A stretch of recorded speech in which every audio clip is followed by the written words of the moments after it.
Hey there, welcome to the Leadership Snapshot Podcast. I'm your host, Dr. Sarah Andreas. My guests are everyday leaders, and in each episode, we discuss leadership experiences, lessons, and we look behind the scenes to inspire your leadership growth so that you can make an impact. So stick around. We have a lot of people to talk to. Hey everyone, welcome back. My guest today is an awesome inspirational speaker. His name is Dan Owolabi, and he is also the executive director at Branches Worldwide. Welcome to the podcast, Dan. Hey, Sarah, it's good to see you. Thanks. All right, so tell everybody what you're working on. So I'm excited. This season has been one of the most exciting ones for me. I've just got back from a trip to Thailand, and I met an incredible leader out there. If you don't know it, Branches Worldwide, basically what we do is we find the best young adults around the world that we can. I mean, leaders who are building their faith, they love Jesus, they're building their business, and then they're building into their community. And what we do when we find them is we give them really what they need to thrive. We give them microloans if they need it. We give them mentoring, business mentoring, and then we help them with leadership development. Because ultimately, Sarah, what we're learning is that when a leader gets better in the community, especially a young adult leader, when a leader gets better, the whole community gets better. That leader will fund jobs or create jobs. That leader will fund schools. They'll fund the work of the church. They do all kinds of great things, especially when that leader loves Jesus. And so we just found an incredible leader in Thailand named Pat. And man, that relationship is growing. So I'm excited to see him grow and then see his whole community, the Doi Chang Mountains, grow too. So it was a fun trip. That's what we're working on. And that's a lot of fun.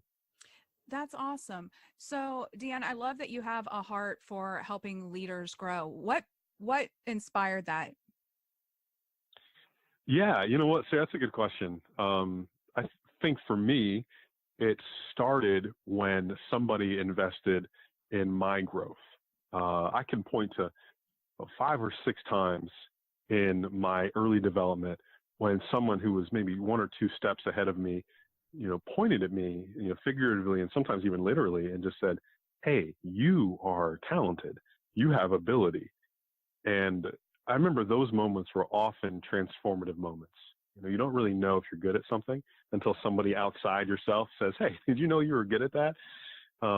And when that happened to me, those are huge moments for me. And so I found it very uplifting. And so what I want to do now is point to as many people as I can and say, "Hey, do you know that you are talented, that you can do more than you're doing right now? You can be more than who you are right now." I just get so much joy from that process. I love that. And I also follow you on Facebook. So I see these amazing pictures of you and your family. And Yeah. and I am very impressed. I didn't tell you I was going to tell you this. So but You're stalking me. Come on, Sarah. I know. But I love how you treat your daughters. Yeah. Is Yeah. My girls, yeah, I appreciate you saying that. They are awesome. I mean, they're kind and they're smart and they're just really, really ambitious. They're just good little girls. We love them.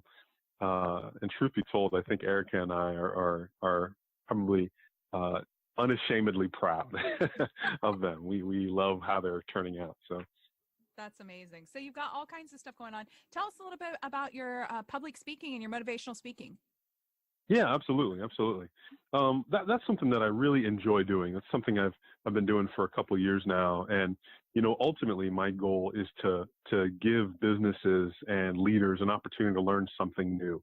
Right now I'm talking about authentic leadership and helping people understand how they can be themselves and not have to fake it and not have to try to put on a persona, but how they can be themselves and yet still lead with strength.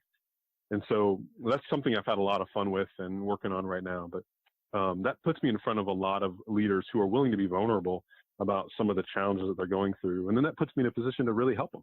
So it's been a lot of fun. My business partner and I, Jill, we're having a great time with it. It's been a lot of fun. That's awesome. All right. So the question I ask everybody who comes on to my podcast is, what was the biggest or hardest leadership lesson that you had to learn personally? Yeah, that's a great question. I think Here's what I've learned. I've learned there's no substitute for authentic relationships, like really, really getting to know people and learning their story and then helping them grow. There's really no substitute for that. I mean, if you're able to do that, you'll go far. Um, so I'll tell you a quick story of how I learned that. Um, when I first started at New Point Community Church, I was a pastor before I was doing what I'm doing now. Man, loved it. It was a lot of fun. But when I first started, I was launching a brand new campus in my hometown, and it was going to be great. I mean, we were advertising. We got a lot of information out there. A lot of people knew about us. There was a lot of buzz before we even launched. There was just a lot of sort of excitement around it, around the church. And then on the first day we launched, it was just huge. We had about 550 people showed up for the very first service. And so, as a leader of the campus, I'm riding high. I'm really excited. What I didn't realize is that we had planned and prepared for that first Sunday, but we hadn't really planned and prepared for the second Sunday. And in the next 3 months, we went from 550 people down to about 30 people. I mean, it was like a punch in the gut, and we recovered. We ended up 4.5 years later, ended up growing back to that same level, 550 people. But it took a long time, and in the process, I realized that you can't market your way. You can't fake it till you make it. You've got to develop real relationships with people along the way. And I think with the church, that's what we didn't have. We didn't have real leaders who helped sustain the growth. And so we started over from scratch and essentially developed real relationships with great people who put blood, sweat, and tears in it. And I got to know them personally, and they knew my story. And eventually together, with the help of God, we rebuilt that campus. And looking back on it, I'm like, yep, there's no way around it. You've just got to be authentic and real and lead people from your heart. That's how you do it. I love that. That's awesome. All right. Next question for you is, what advice would you give a young professional who wants to someday be the CEO, but's not really sure where to start? Mm-hmm. Well, I would say two things. I would start with what I'd said earlier about developing real relationships. Sometimes when you're ambitious and you're young, your agenda gets ahead of just emotional intelligence and getting to know people and really kind of learning about them and that kind of thing. So I would say focus on relationships, not in a political way, but just in I want to get to know you kind of way, and I want to hear your story kind of way. But on the other side of it, I would encourage a young leader to be well-read. I mean, if you're not a reader, learn to be a reader. I would pick up books, and I would pick up podcasts and audiobooks, and I would just start reading as much as you can. Right now I'm on a 2-year stint of reading 52 books a year, and that has been transformative because the things you learn just by listening and reading and understanding other people's perspective helps save you a lot of mistakes. And so I would say, focus on relationships and being genuine, but also focus on building yourself and building your own abilities by reading a lot and kind of getting in the game. That's amazing advice. Dan, thank you so much for taking some time to talk to me today.